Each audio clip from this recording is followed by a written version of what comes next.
Queen Rania, welcome back to our program. Thank you, Kристиан. Can I first ask you, it is Ramadan, it's just started, and I wonder what your reflections are for yourself, for your family, for Muslims around the world, celebrating, or maybe that's not the right word, marking Ramadan this year in the middle of this war.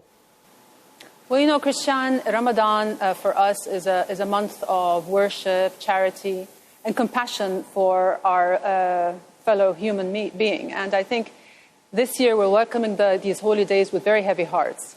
Ramadan is typically defined with family gatherings, people coming together, sharing a meal and breaking their fast together.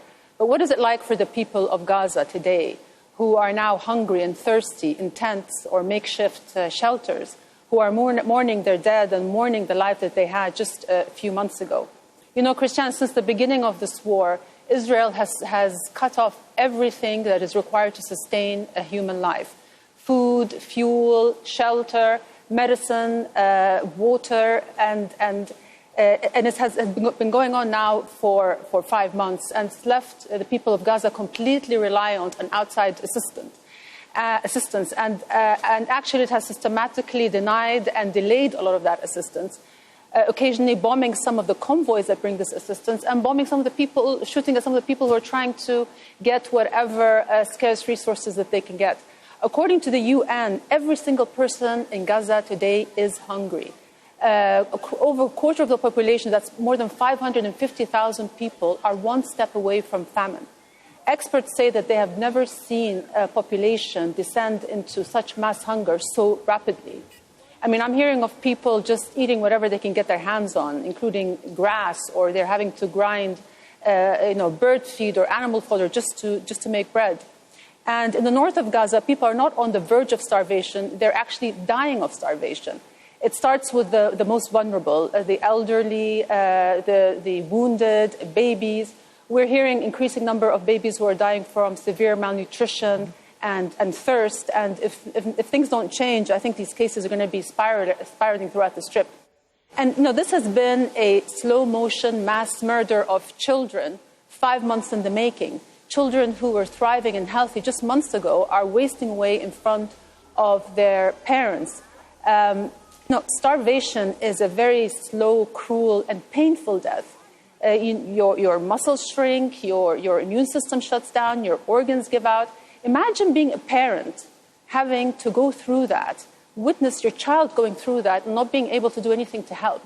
It is absolutely shameful, outrageous, and entirely predictable what's happening in Gaza today because it was deliberate. Queen Rania, we have been reporting systematically what you are describing. In fact, a lot of the world is now and has been reporting this severe hunger, the statistics, the pictures that you're talking about. I wonder whether you think that is the reason why, for instance, the United States, the UK, other nations which are allies of Israel have started to really ramp up their need to deliver aid, like the airdrops that Jordan has been involved in. You see the US doing it. You see the idea of a floating pier in order to bring much more aid via the sea. Do you think the message that you've just described has actually now gotten through? Well, look, let me just be very clear about what these airdrops are. They are us resorting to desperate measures in order to address a desperate situation. These airdrops are literally just drops in an ocean of unmet needs. And King Abdullah has said from the very beginning, they are neither sufficient nor they are a substitute for humanitarian access at scale. So countries should not use them as a way out, nor should they be viewed as an excuse for not doing what needs to be done. And that is implementing an immediate and sustained ceasefire, opening all access points into Gaza, particularly land routes, streamlining the inspection process, and making sure that there is safe access within Gaza so that the aid can be distributed. Every moment counts. Children are starving as we speak, so every moment and every meal counts. And so I think now we're past the stage of trying to talk Israel into doing these things. We need to actually start using measures and political leverage to get them to do those things. Can I ask you to describe what Jordan has done? Well, first of all, you're sitting in an air base. I believe behind you is some of the goods and humanitarian items that will be dropped. Tell me when they're going to be dropped into Gaza, and how has Jordan's experience been with, for instance, its hospital there, with the airdropping?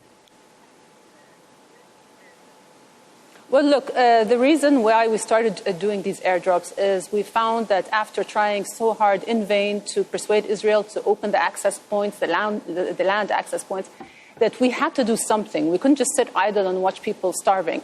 And so King Abdullah started organizing these airdrops. But I have to emphasize that the need is much greater than what we're being able to provide. As it stands today, there are trucks. There's tons of food in trucks that are miles away from people who are starving. So the hunger is not a natural disaster. This is a man-made, an Israeli-made disaster. It is deprivation by design. No matter the volume of the aid going in, nothing is a substitute for a ceasefire. Delivering aid under bombardment does not stop the destruction, the death, and the heartbreak. Mm-hmm. We cannot save people from hunger only then to bomb them to death.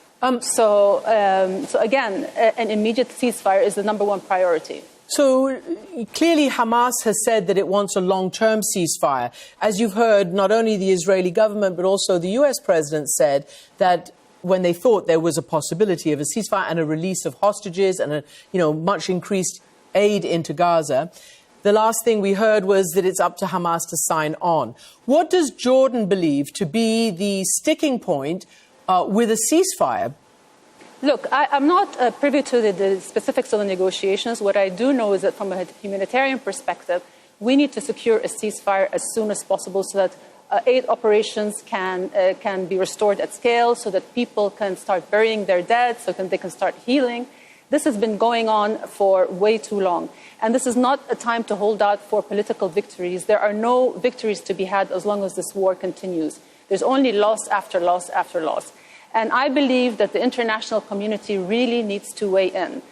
Israel has been able to operate with impunity, and that has really affected the credibility of many countries in the West. Now, I'm happy to see that some nations have changed their positions, have shifted. A country like France, we're very grateful to President Macron, who has called for a ceasefire and who has been with us executing these airdrops right from the beginning. Countries like Spain, Belgium, Ireland, South Africa, Latin America, all these countries are asking for a ceasefire. We've seen solidarity from the global public and exceptional solidarity from the global public, and that's sometimes created a rift between the public and their own leaders, including in places where you are, where the public is wondering when are their governments going to start taking more decisive positions. It's just that the credit, every time a child is being pulled out of the rubble, the credibility of countries, even like the United States, their values of equality, justice, and human rights, they're called into question. People in my part of the world are not only angry, they are disillusioned and disappointed. Many people admired Western values, and now they're having to rethink their worldview because they're asking, how come human rights are granted to some and denied to others?